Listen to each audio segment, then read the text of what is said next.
my dear viewers. Today I'll welcome you all once again to my channel Coding Solution, and I hope that you all are fine. And the thing is, today I'm creating my new series. I'm thinking to create, or I have decided to create a new series. Earlier my series was based on the decision loop, and I have made around 20 to 22 videos based on that.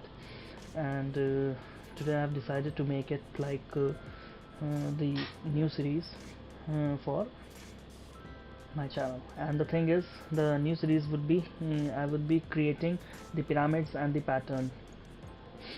Earlier, now you have learned the logic of decision loop, and that logic can be used to print the pattern and the design. So without wasting further time, let me start this program for you all. Just first of all, create file and then create a new project, just an empty project. Go name the project as pattern and printing. Okay, just add the GNUC compiler. So you can see here our project has been created. So as you can see, the first program with what I'll be creating is this is the pattern. The pattern which I have chose to start off is the simple pattern. Basically in this pattern there are 4 rows, as you can see, 1 2 3 and 4 and 5. There are 5 rows basically, and they are printed in a reverse triangular, half triangular order. So without wasting further time, let me start off. Just add a new empty file to this project, and this is the, you can see in the code block projects, this is our pattern and printing. So just name the program as program pattern 101.c. okay,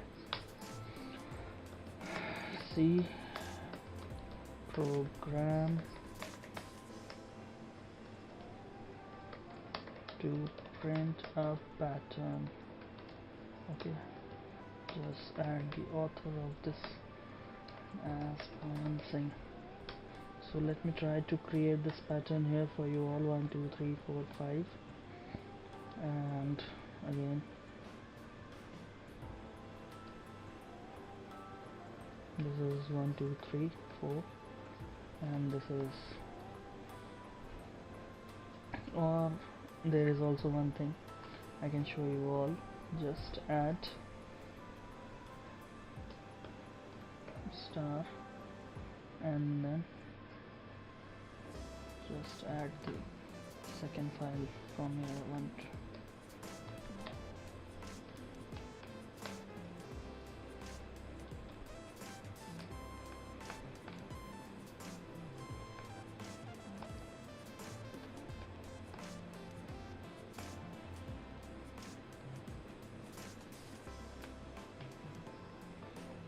Okay, so this is the pattern. Basically I'll be creating this pattern in the output for you all. So in the similar ways, it would be using the concepts of the loops. And let me start off. Hash include stdio.h integer main, and then int I comma j comma rows. How many rows are there? So to brief you all up with this, let me tell you all. Basically our screen, the output screen, is divided into rows and columns, and the notation of every point is considered to be as I comma j. These are the counters. For example, this is the first row. Okay, so and the first this point I need to know, this is the first row and this is the first column. So notation for that point would be 1 comma 1.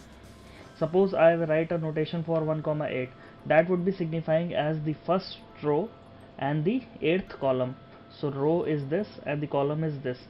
So first row I will be remaining in this level only, and moving towards the 8th column I will be going through 1 2 3 4 5 6 till 7 8 9 8. So in that case, that point would be signifying as the notation for that point. Okay, so you need to learn the things for that is you need to learn the notation. Okay, that what notation I need to print.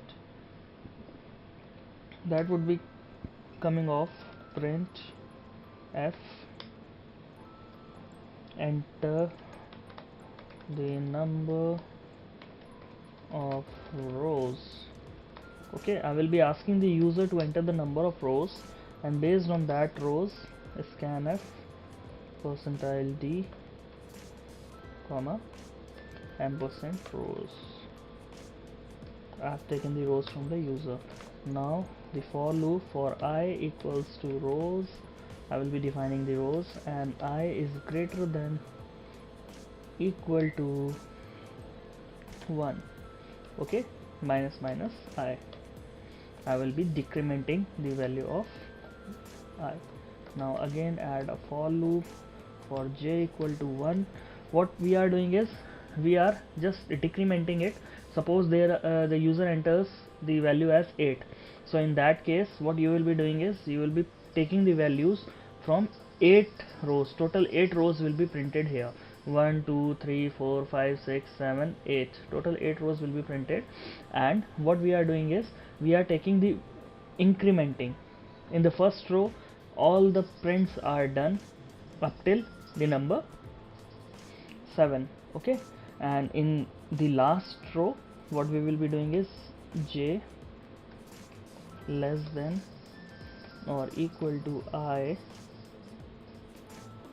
plus plus j. Okay, in that case printf star, and just give a space for better indenting, and then this. Okay, and then in the next line, just to change the line, give a backslash n. In the new line the loop will be executed for that part, and after the full for loop, both the for loops are executed, just give a return statement for you all. So this was the logic for you. Basically as I have explained you, the notation for the screen is the I comma j, and the first for loop is executed based on defining the number of rows. Suppose here the number of rows is 1 2 3 4 5, so there are 5 rows, then I will be equal to 5 and I will be greater than or equal to 1, and then I minus the I will be decremented. Going inside, first of all I is greater than 1, very good, the condition is executed, and then we will be going to j equal to 1, j less than or equal to I, j less than or equal to 8, and then plus plus j. Then it is also true, then star is printed. Again j is incremented to 2, j is less than or equal to I, very true, again it is. Then again 2 stars, second star is printed. So this condition runs on, and basically after that you will be getting this kind of triangle or the upper lower triangle. So let me start off, just place my GNUC compiler for you all.